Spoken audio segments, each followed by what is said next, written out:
Hello guys, welcome to the channel. In this video, I'll be showing you how to hard reset Yale Assure Log 2. To perform a hard reset on a Yale Assure Log 2, you have to follow some steps.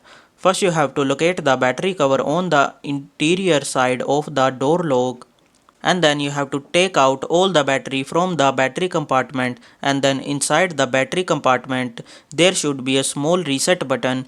Press this button and hold this button for about 10 to 15 seconds. After holding the reset button, you have to release it and then put the battery back into the compartment. After that, you have to ensure that they are inserted correctly. Now your lock may make a sound or light up briefly to indicate that it is resetted.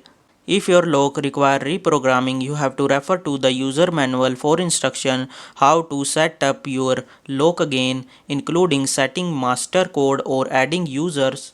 Hopefully this video will help you to reset your Yale Assure Lock 2. Thanks for watching.